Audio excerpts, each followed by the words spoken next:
at the Campaign for Life Gala here in Washington. Oh, this man's Central Casting. I watch him all the time, don't know him well, but I'll get to know him. John Rutherford, where is he, John? Central Casting.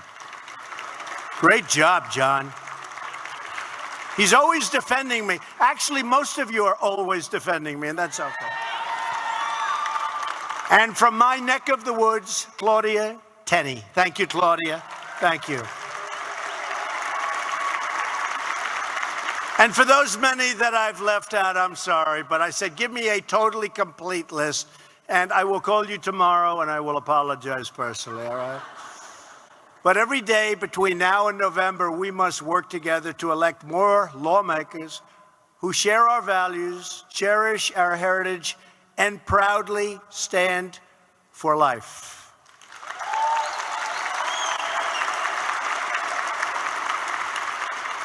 And that is a great group of people I introduced, I can tell you that. We're also glad to be joined by a beloved member of my administration, a true fighter for faith and family, and your 2018 Distinguished Leader, Kellyanne Conway. Kellyanne. What a job. What a job she's done.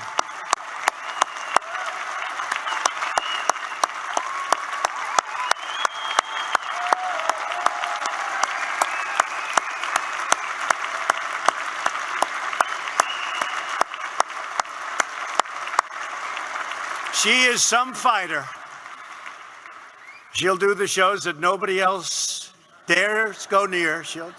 I'll say, do this one or that one. No problem, sir. Others say, sir, do you think I could take a pass, please? I beg you, please. Great going, Kellyanne. Thank you. What a help. What a help. Finally, to all of the friends, activists, and supporters of the Life movement who are here this evening, so many. This was a record crowd. Your hard work helped us to achieve this historic victory, our historic victory, one of the great victories of all time in politics. That beautiful, beautiful evening, November. Remember that evening? Couldn't have been more beautiful. 2016, that November 8th. 2016. On the other side, you had some very unhappy campers. I get to watch. They were not happy.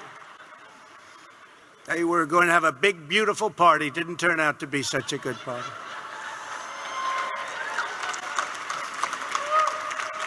Now, for the first time since Roe v. Wade, America has a pro-life president, a pro-life vice president, a pro-life House of Representatives, and 25 pro-life Republican state capitals. That is pretty good. That is pretty good. Wow. That is pretty good. When I ran for office, I pledged to stand for life. And as president, that's exactly what I've done. And I have kept my promise, and I think everybody here understands that fully. One of my very first acts as president was to reinstate the Mexico City policy to prevent taxpayer dollars from funding abortion centers overseas.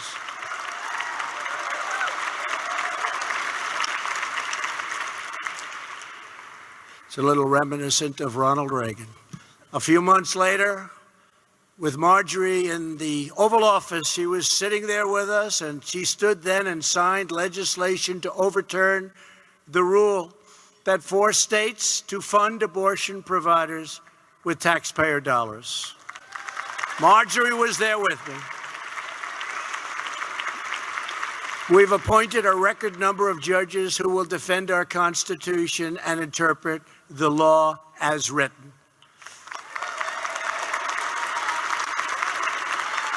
And we're putting onto the bench a record number of judges. And in a short period of time, we were going to have and are going to have probably the all-time record for the appointment of judges. And I'm very excited about that. My administration has also taken bold action to protect religious liberty. And today we are making another historic announcement. For decades, American taxpayers have been wrongfully forced to subsidize the abortion industry through Title X federal funding.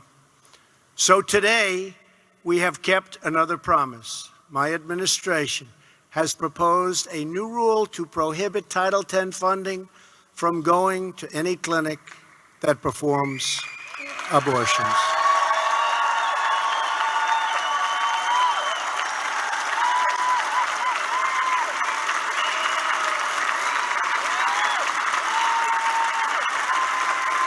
Thank you.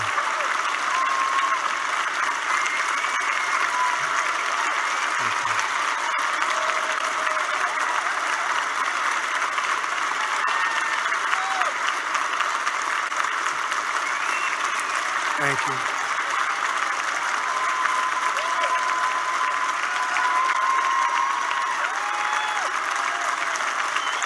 Thank you. Thank you very much. We're also seeking passage of the 20-week abortion bill, which would end painful late-term abortions nationwide.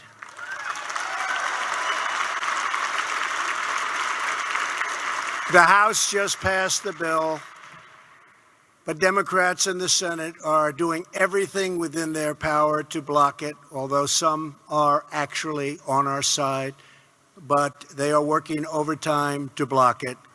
So the story is 18 midterms. We need Republicans, and that will happen. On this issue, like so many other issues, the Democratic Party is far outside the American mainstream. Far outside. The United States is one of only 7 countries in the world to allow elective abortions after 20 weeks, when unborn babies can truly feel the pain. Yet, Democratic senators like John Tester, Heidi Heitkamp, Claire McCaskill, Debbie Stabenow, all voted against the 20-week bill and in favor of late-term abortion. Got to get out and vote. We are 9 votes away from passing the 20-week abortion bill in the Senate, so we have to get them out there. The Democratic senators are up for re-election in 10 states that I won by a lot. And I think we're doing very well. We have some of those folks that are running right now, and they're doing very, very well. I have a big, big surprise in 6 months. Big, beautiful surprise. If we work hard between now and November, every one of these states can be flipped to a senator who shares our values and votes our agenda. Democrats like to campaign as moderates at election time, but when they go to Washington, they always vote for the radical Pelosi agenda down the line. Can you imagine having Nancy Pelosi as the Speaker of the House? Can you imagine? No, can you imagine? That's why we're putting in place a massive campaign for a midterm victory this November. We will need to elect more members of Congress who will protect life, support our military, secure our borders, and grow our economy, and continue making America great again.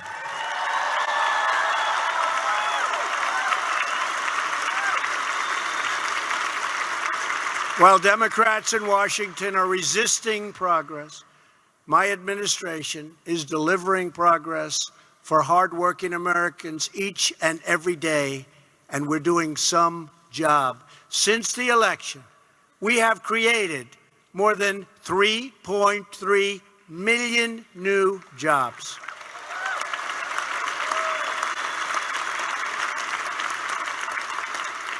And if I would have said that prior to the election, those people back there, you know who that is, right? That's called the fake news, fake news.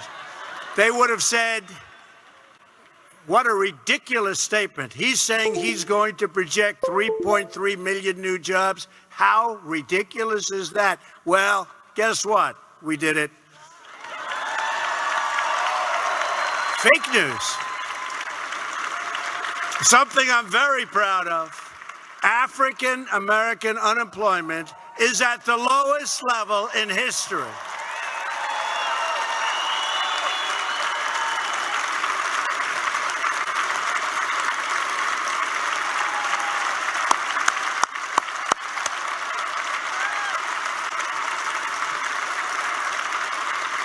Hispanic unemployment is likewise at the lowest level in history.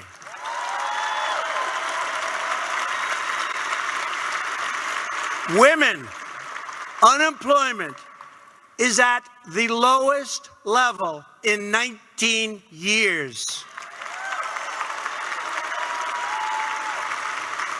And something you haven't heard for 21 years, wages are rising at the fastest pace in more than time. They said 21. I did hear 19. I have to be very accurate with these folks. Let's put it this way. Wages are rising at a very fast level.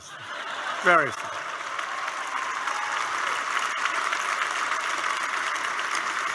Got to be very careful. You know, when you say something, if it's like a little off. If I was off by a week and a half, it's a headline tomorrow. We got him now. Something very important, small business optimism, is the highest that it's ever been, ever recorded. And our great House Ways and Means Chairman, Kevin Brady, joins us tonight, has done an incredible job. Thank you, Kevin.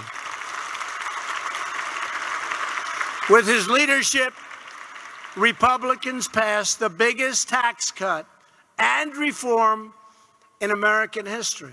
And we doubled the child tax credit.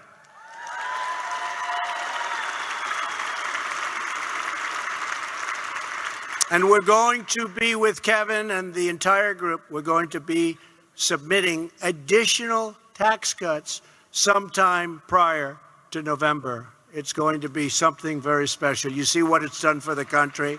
It's going to be something very, very special.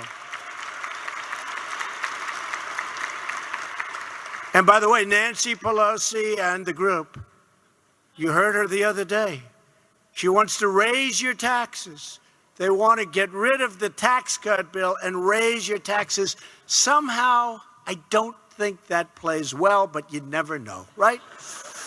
Wants to raise your taxes.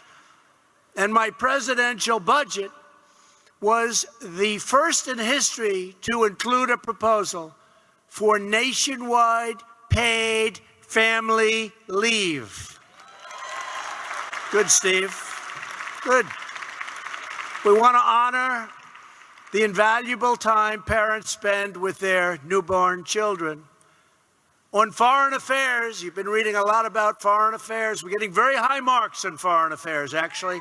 We are, as a country, respected again. It's been a long time. Because we've restored American strength and confidence. Our military, and we just had it approved, $700 billion. It's historic funding for our great military. $700 billion.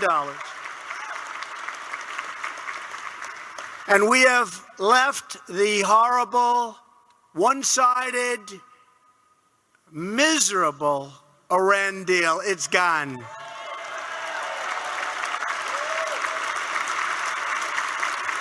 One of the worst deals ever negotiated. We get nothing. We get nothing. We've moved our embassy to Jerusalem.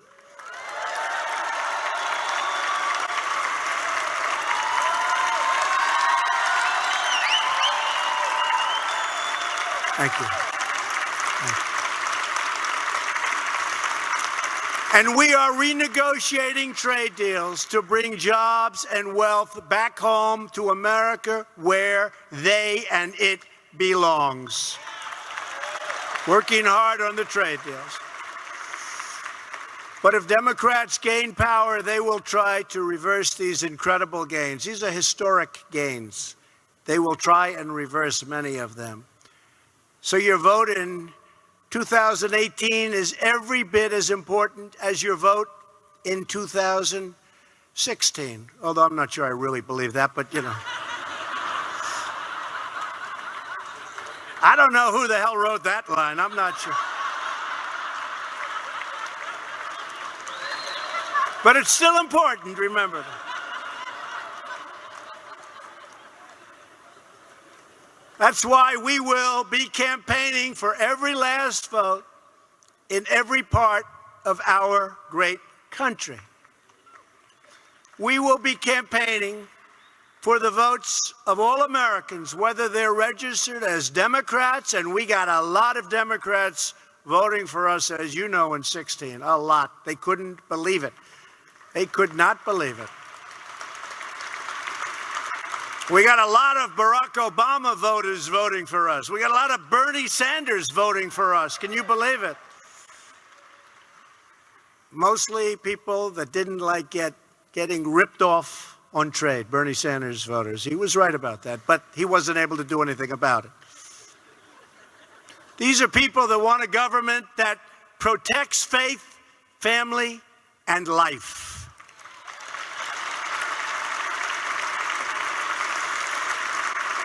To support Republican candidates, I have helped raise a record-breaking $175 million for the Republican National Committee. Nobody has ever been close. And as part of our unprecedented effort, our great vice president, a true leader in the pro-life movement, Mike has been a true leader, has been working to elect more and more Republicans. We will be appealing to voters all across America who previously sent a Democrat to Washington only to discover they elected a proxy vote for Chuck Schumer and Nancy Pelosi. These are people that don't believe in borders, don't believe in fighting crime, don't believe in making a strong military. They don't believe in what the people in this room believe, that I can tell you. So we have to do a great job. If Democrats ever gained power, they would try to put up the taxes, so many things, open those borders. They don't want walls. They don't want people stopping. And the other day, just the other day, Nancy Pelosi came out in favor of MS-13. That's the first time I've heard that. She wants them to be treated with respect, as do other Democrats. That's not going to be happening. We're not going to release violent criminals into our country. We're going to shut down everything we have to shut down, and we're going to open up the great American energy. We are going to open up our energy, and in all fairness, that's already happened. We are now a net exporter of energy for the first time. And we all know what a Democratic majority would mean, especially for the people in this room on the Supreme Court. These are the stakes on Election Day, and this is why you need to fight for victory in November. We can't be complacent. What happens historically, a tremendous percentage of the time, you win the presidential election, you become complacent, you're happy. Oh, we won, isn't it wonderful? Then you have another election comes up pretty quickly. 2 years, all of these congressmen can tell you. See, the senators, they like they like their term a little bit better. How about changing some of them to 2 years too? I don't think it's going to be. That would be a tough vote in the Senate, wouldn't it? But all of a sudden you come up again and they get complacent. They say, oh, we just won. So we sit back. The other side has energy and they win. It's a tremendous percentage of the time. I honestly don't believe that's going to happen this time. And it's starting to show up in the polls. Really don't believe it. Every values voter must be energized, mobilized, and engaged. You have to get out there. This organization bears the name of one of the greatest champions of freedom in American history, Susan B. Anthony. She fought for decades to end slavery, to secure women's right to vote, and to respect the dignity of every single person. A great person, a great woman was she. Now we have a chance to honor her legacy and restore the first right in the Declaration of Independence. It's called the right to life. Here with us this evening are Lisa and Bruce Alexander and their family from Gaithersburg, Maryland. Good place. In January of 2012, the Alexanders attended the March for Life, and God put it in their hearts to adopt a beautiful child.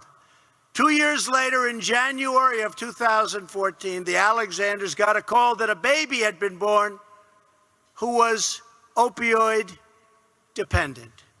She desperately needed a loving home. She was in serious, serious trouble. And the Alexanders welcomed her into their home with wide open arms.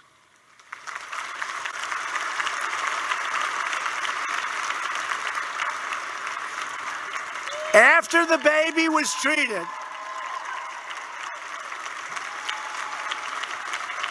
for opioid withdrawal, they brought home their new and very beautiful daughter, Catherine. Hi, Catherine. Hi. Hi, sweetie. Come on up here, Catherine. Come on. Catherine's 4 years old, and she is full of incredible energy, spirit, and talent. At the age of 2, come on up, Catherine, she memorized America the Beautiful. She recites poetry, and recently she announced to her dad that when she grows up, she wants to be a famous police officer, and then, when she gets tired of that, she wants to become president. That's okay with her.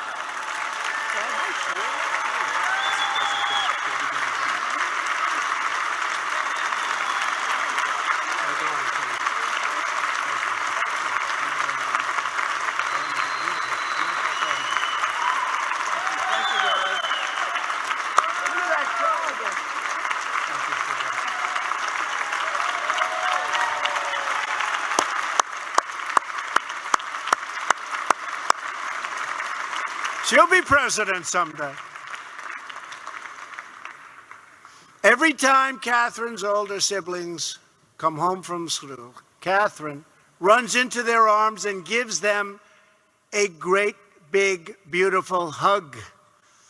They're amazed by how much she loves them and how much they love her. So tonight, we celebrate you, Catherine. We celebrate your life. Thank you, darling.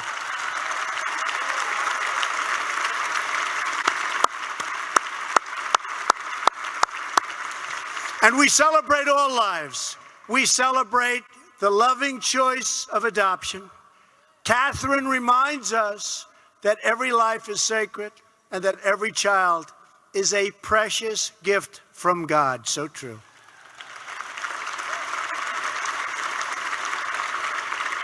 As the Lord says in Jeremiah, Before I formed you in the womb, I knew you.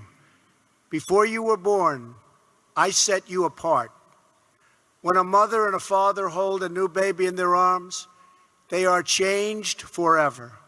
When a child says mommy or daddy for the first time, there's nothing like it. Anywhere in the world, no matter what you do, there is nothing like it. And when parents watch their children thrive and grow, they're filled with a joy beyond words and a love beyond measure. You know that, everybody in this room.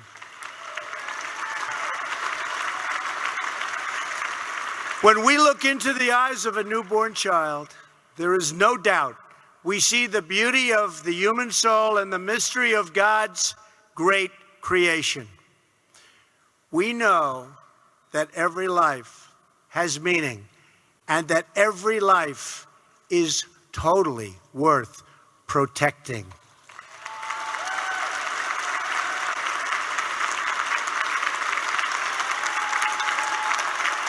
Thank you. Thank you.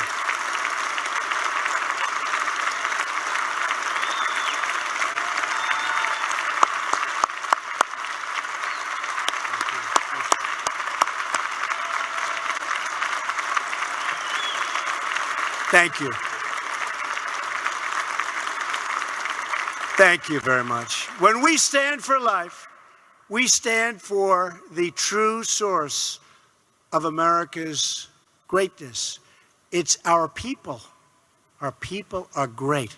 It's the people who grace our lives, who sustain our communities, and who make America a nation, a home, and this magnificent land that we all love so much. As long as we have faith in our citizens, confidence in our values, and trust in our God, then we will never, ever fail.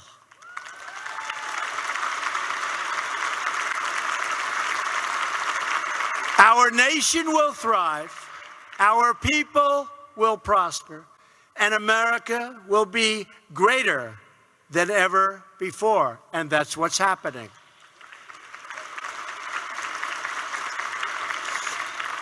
So this November, vote for family, vote for love, vote for faith and values, vote for country, and vote for life.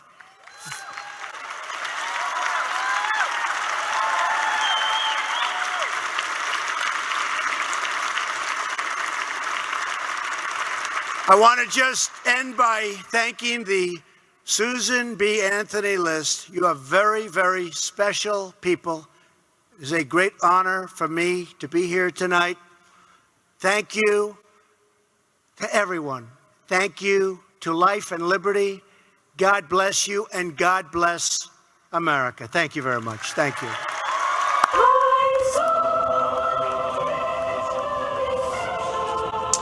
Those are the Rolling Stones in the background. Of course, that was President Trump speaking at the Campaign for Life Gala in Washington, D.C.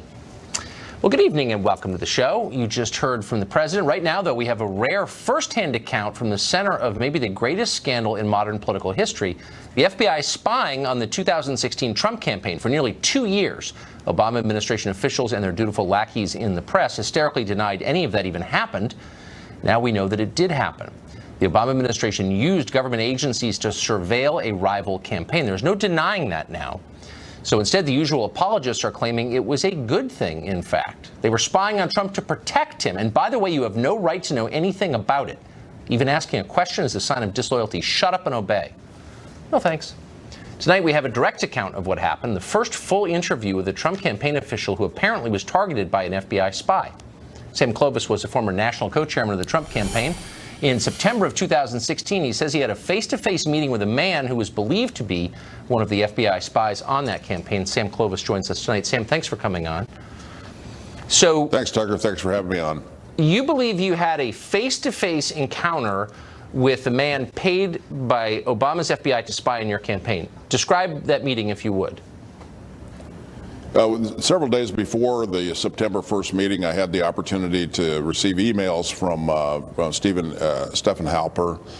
Dr. Halper had sent emails using the imprimatur of him knowing Carter Page and asked for a sit down with me. He just wanted to come in and discuss foreign policy and to provide what he thought might be some of his writings that would be able to contribute and help us in the campaign. I arranged that meeting. We had that meeting in Washington, D.C. on the 1st of September. It lasted about an hour. I had the opportunity to discuss over coffee with him his research, and it mostly was focused on China. And then I think after that meeting, and on the 27th of September, I received an email from him with several attachments, and I can be honest with you, Tucker, I haven't even opened those attachments to this day. I have no idea what was in them, but they were mostly titled papers that dealt with China. I think he used my meeting using my meeting as a bona fides with George Papadopoulos to have a meeting with him that I did not know about that was subsequent to my meeting with him on the 1st of September. So you didn't know him before? He emailed you cold? No, I did not. No. When did you begin It was a... I'm sorry, go ahead. No, I just got the email from Stephen that asked for the meeting, and he used the fact that he knew Carter Page, and of course Right. Carter had been associated with our campaign. At what point did you begin to suspect he was working for the FBI, seeking to gather information surreptitiously on the campaign? Well, our meeting was like two faculty members in the faculty lounge, so I didn't think anything of it until I saw the reporting that started to come out only recently. And then I started to put two and two together. And then it started to make sense to me that perhaps he was probing to find a weak spot in our campaign, someone who might be vulnerable to connecting things back to those elusive 30,000 emails that supposedly the Russians had. And I really think that was what his task was to create an audit trail back to those emails from someone in the campaign or someone associated with the campaign so that they could develop a stronger case for probable cause to continue to issue warrants and to further an investigation. Because I really felt after hearing all of these other things and listening to the reports that I've read, that this truly was an effort to build something that did not exist. And I really think that was what his mission was. Why haven't you read the attachments to his emails? Well, one, I was busy. I worked 16 to 20 hours a day. We already had a lot of help on foreign policy in the areas of China. I really didn't think that they were going to contribute anything. And frankly, I've gone back and reviewed all my emails. I didn't report that meeting to anyone in the campaign, so the meeting was of no consequence to me as far as anything I could remember. And I've looked through all of my personal emails and everything, and I can't find a record of it at all. Interesting. But that meeting may have played a key role in a much larger story. Sam, thank you for that account. Appreciate it. Well, it's great. Thanks for having me on tonight, Tucker. Appreciate it. Thank you. Well, the message of recent news coverage is pretty simple. You need to trust the FBI, the DOJ, the intelligence community. Demanding any congressional oversight at any kind is evidence of treason. John Kirikow was a longtime CIA counterterrorism officer in the Middle East, Pakistan, all over the world.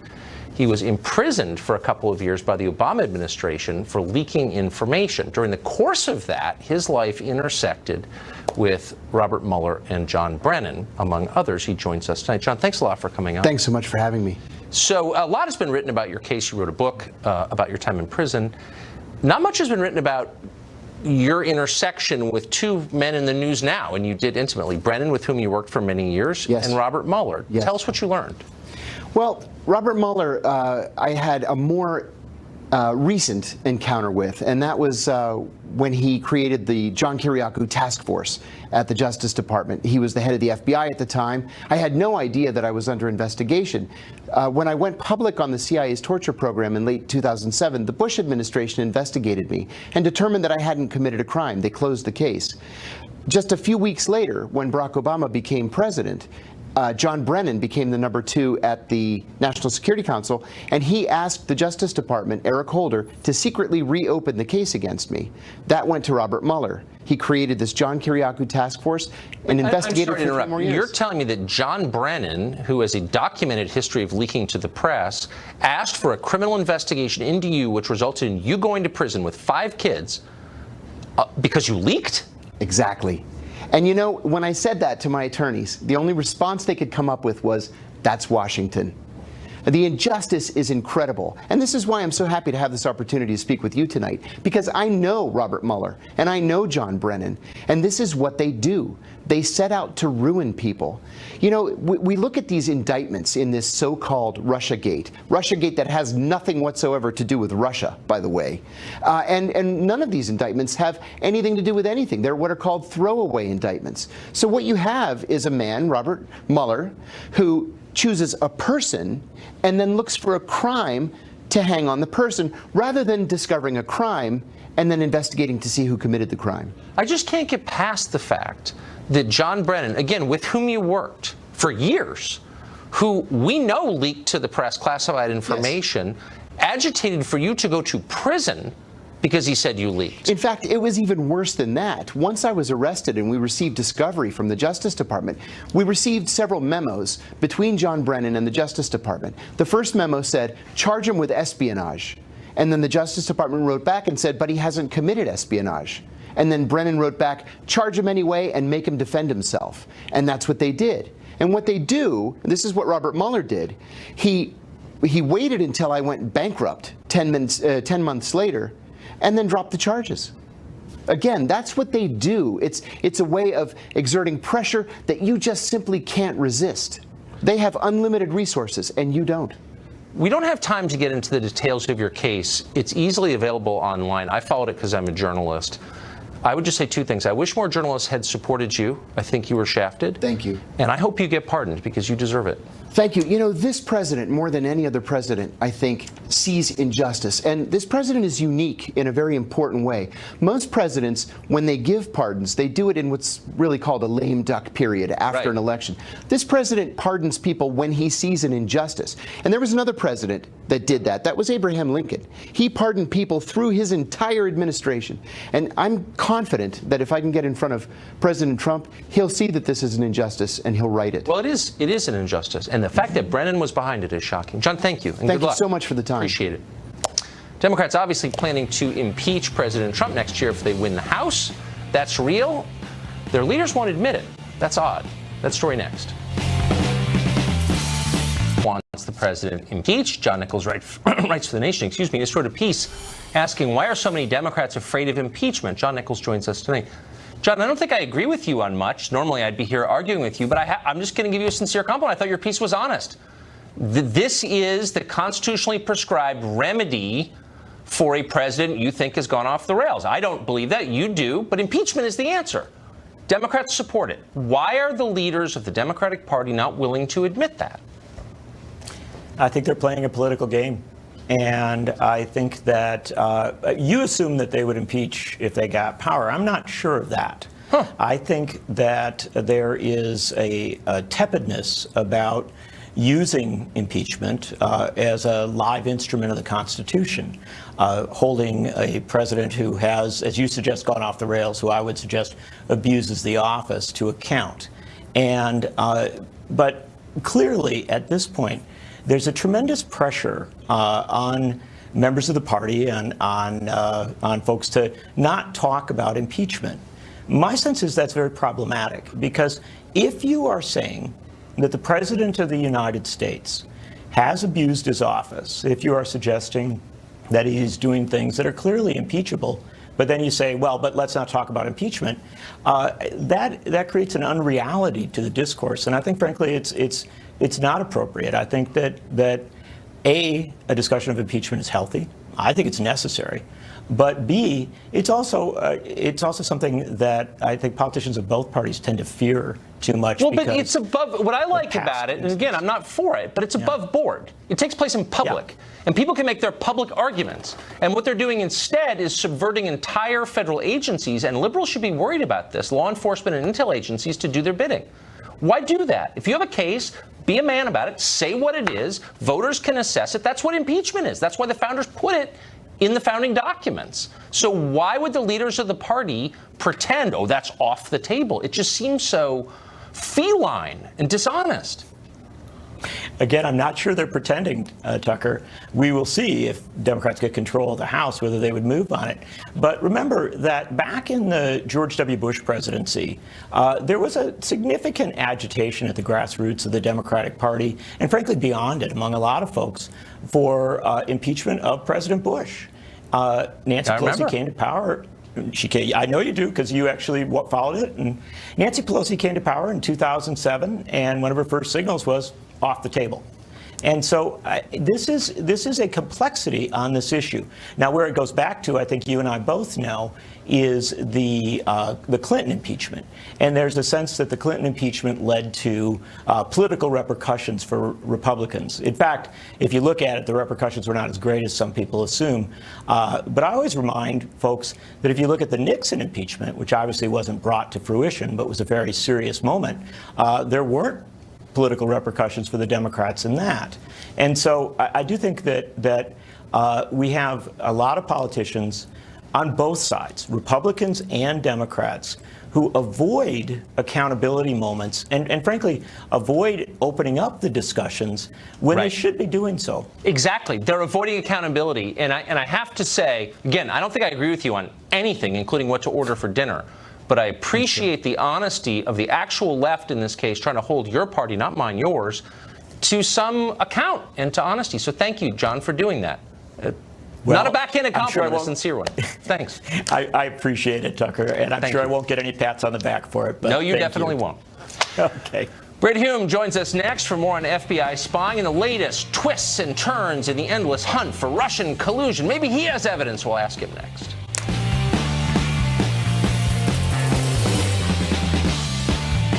As an engineer, I know how to keep complex systems running like clockwork. Dulcolax, the constipation expert, provides dependable, effective relief without anybody else noticing. Find your evidence with a conclusion. Evidence gives the FBI and the Department of Justice. Look, I've been going through this for a year. Look, I watch Rachel Maddow. I get it. I know there are a lot of Russians and Russian people in emails, but like, where's the actual proof that something happened after more than a year of this? Well, I'm not the prosecutor. I don't have subpoena power. Bob Mueller does. All I'm saying is you do have a high-level security clearance, and you're on the Intel Committee, so presumably you'd have more than like a clip of him at a I'm only giving you the evidence that I've seen in an unclassified manner. But there must be more classified that you're not allowed to see. We had a lively engagement with Congressman Eric Swalwell of California last night. We offered a half hour in order to see proof of Russian collusion, and there wasn't any. Meanwhile, today on The View, former Director of National Intelligence James Clapper, the one who lied to Congress on camera, said that President Trump wasn't being spied on by the Obama administration. They were just watching him, and Trump ought to thank them for that. Was the FBI spying on Trump's campaign? No, they were not. They were spying on a term I don't particularly like, but on what the Russians were doing, trying to understand, were the Russians infiltrating, trying to gain access, trying to gain leverage and influence. So why doesn't he like what they do? So why doesn't he like that? He should be happy that. Well, he should be. Yeah, he should be grateful. That ingrate. We're joined now by Fox senior political analyst Brett Hume. But why isn't the president more grateful that the Obama FBI was spying on him for his own good? It's interesting to hear Clapper use the word spying, because a number of the administration's defenders, the Obama administration's defenders in the media and elsewhere, have been very, very careful about using that word and saying that it really wasn't spying that was going on. It was an informant. But mind you, of course, this was at that stage, this was a counterintelligence investigation, which is to say that they were acting, the FBI was acting in its capacity as a spy agency when they sent this guy in to see what was, to see what he could find about what was going on inside the Trump campaign with regard to the Russians. So pretty hard to argue they weren't spying on. When did we become so blasé about? I mean, you covered Watergate, and one of the gravest crimes that President Nixon was accused of committing was subverting federal agencies to gather intelligence on his political opponents. That's what people said he did. Use the IRS, people said. People were outraged by that. Journalists were outraged by that. Why aren't they outraged now? Well, because they rather like the Obama administration, and they cannot stand the ground Donald Trump walks on. That's really what this is about, the antipathy to him and the sense in the media and elsewhere that his election constituted a national emergency, which all efforts should have been made to prevent, which nobody thought was going to happen, and when it did, everybody's heads exploded, and this is where we are. But wait, doesn't democracy die in darkness? Well, of course, but there is this. The efforts of Russia to meddle in the election are worth investigating. There's no question about that. But if you are beginning to insert yourselves into somebody's campaign and you're worried about protecting the campaign, as some apologists for the FBI have stated, what would you do? Wouldn't you then go immediately and say to the people in that campaign, look, we need to tell you this. You got a problem here. You got the Russians trying to penetrate you here. That was considered, we now know, and it never happened. Which is the most telling, and thank you for reminding us of that, the most telling detail. I agree completely. Pretty, thank you. Thank you, as Tucker. always. Well, the rest of us were distracted by the creepy porn lawyer. The U.S. seems to be lurching toward armed conflict. It's being debated in Congress right now. You haven't seen it anywhere else. We're going to tell you what's going on next.